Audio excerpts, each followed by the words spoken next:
everybody. Welcome to another episode of You Oughta Know. I'm your host, Javier Perez. You may know me as JP2. Today we have a band out of Lexington, Kentucky called Graveyard Romeos, and it's a band that you definitely need to have on your radar. Today in the show, we have Steve Nall, who's the bass player for Graveyard Romeos. How are you doing today, Steve? Good, man. How you doing? Good, good. So tell me and tell the fans a little bit more about your band. Like, how did you guys get started? Like, where are you guys all from? How did you even come up with the name? Well, we're all from basically right around Lexington. We've been together almost 7 years now. Started out as basically an 80s metal cover band, just for fun. We were all playing in other bands, you know, and the guitar player at the time called me and said, "Hey, do you know any bass players that want to be in an 80s cover band?" I said, "Yeah, me." So, I went up and practiced with the guitar player and drummer. He said, I have an awesome singer." I said, "Yeah, I don't believe that, because you know all the 80s singers, you got to be badass." And so the singer showed up. He said, "What do you want to do?" I said, "Let's do 18 Alive," because I wanted to hear the big ending. Wow. And he just killed it right away. You just threw him to the wolves. Yeah, I was like, "Oh shit, dude, you're in." Yeah. So a little bit after that, we were sitting around trying to think up the band name, as new bands do. Everybody was throwing stuff out, and I think it was a couple of them. One of them was like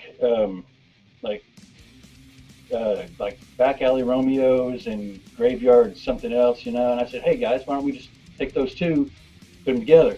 Right. Graveyard Romeos. They're like, "Oh shit, that's awesome, dude."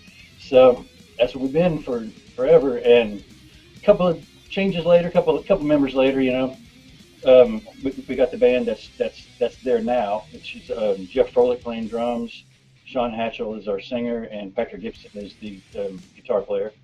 And we all were actually in original bands for a long time before that. So we kind of got tired of just doing straight covers, so we started getting back to writing again. It's been about a year and a half ago, maybe.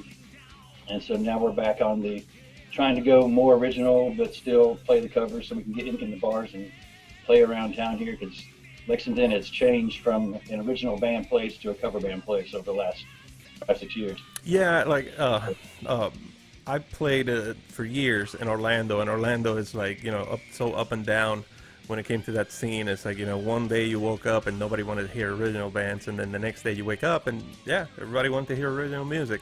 So I trust me, I feel you. And yes, like I read that you guys were all in different projects. Like your drummer used to be the touring drummer for Molly Hatchet, if I'm not mistaken. Yeah, years ago. That's awesome. That is really, really cool. So yes, your style is I mean, listening to the EP, yes, it's definitely rooted on like 80s rock music, but is there anything else that you guys incorporate into it? I mean, I know that you guys plan on putting out the whole album, but you only put out the EP for now. How's the rest of the material different? Or perhaps how is it the same? Well, it's hard to really say about it. Those first three songs were all written by our guitar player Pat, so they're all his influence and everything, which is really riff heavy stuff. But then when I start writing, I'm writing on bass, so mine becomes more groove stuff. Yeah, so groove. Like my songs are more like Black Label riff kind of thing, just really meaty things. So we try to put my riffs into his riffs, and it's not really coming out as anything where people can say, "Oh, you sound like Maiden," or "You sound like Black Label," or whatever, because everything kind of gels together, and then we put our 80s singer on top, and it kind of changes it again.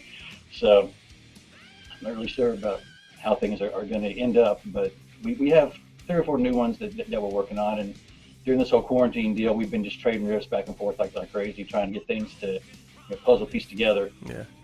So. And I mean, you guys have been together since 2012, if I'm not mistaken. Yeah, right around there. You've played a gazillion shows, so this is probably more of a. I'm just throwing stuff out there. What is the one that sticks out of all the shows that you guys have played? What is the one that you say, "Yep, that one was it"? I'd say probably our most fun show was just last year, I think, when we opened for Rat. Just mostly because it wasn't one of those shows where they put like 3 or 4 openers and then the headliner comes on and you're playing at like 7 o'clock or something to people. You know, it was just us and them. So whenever we went on, the place was packed. There was maybe 1,200 people there. It's a club here in town, and they were they didn't, not a lot of them knew us, you know, because, but everybody was just really really energetic and yelling and screaming and actually liked us. So, so That's always that was important. awesome. Yeah, That was, you know, there was no crickets when the original songs ended, so that that's was always good. important. Yeah.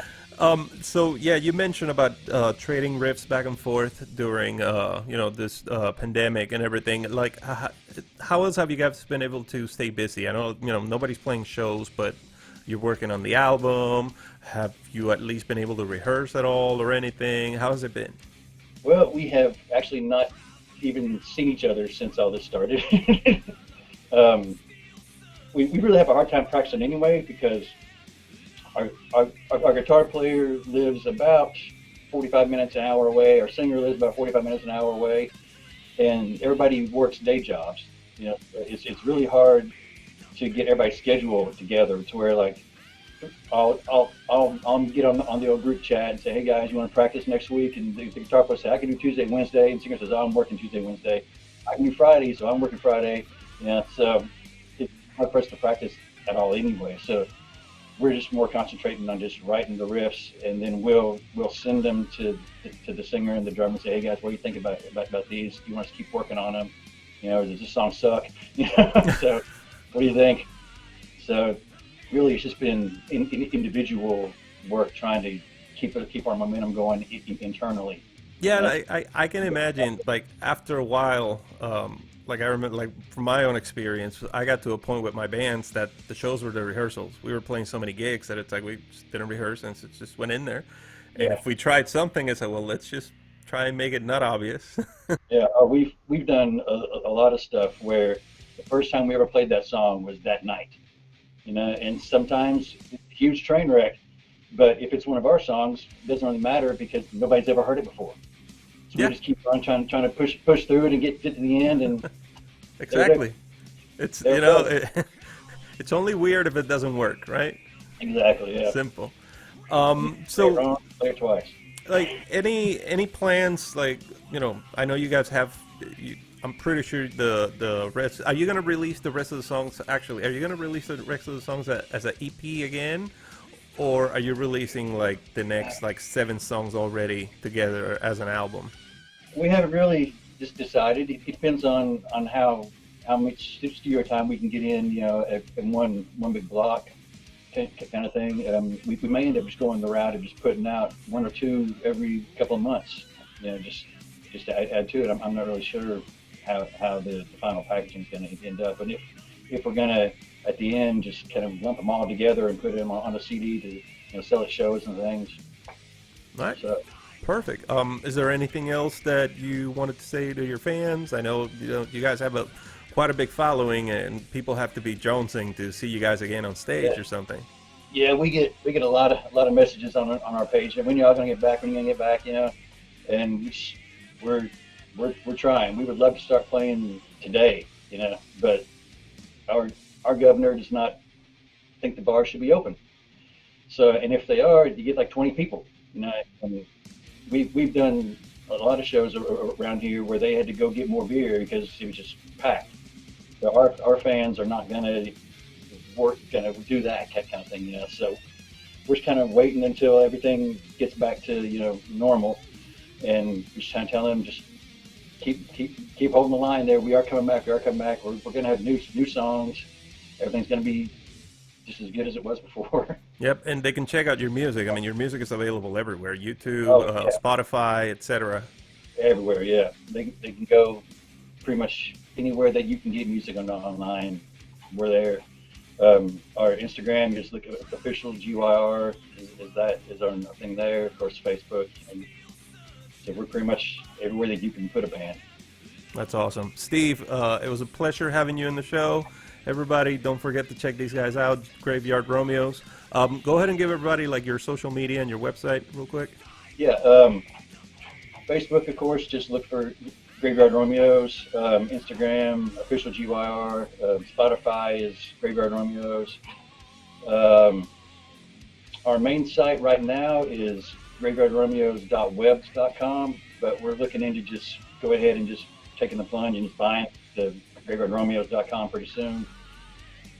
But pretty much just if you just search for whatever you want, Bandcamp, Spotify, whatever, and then put Graveyard Romeos after, It's going to be there.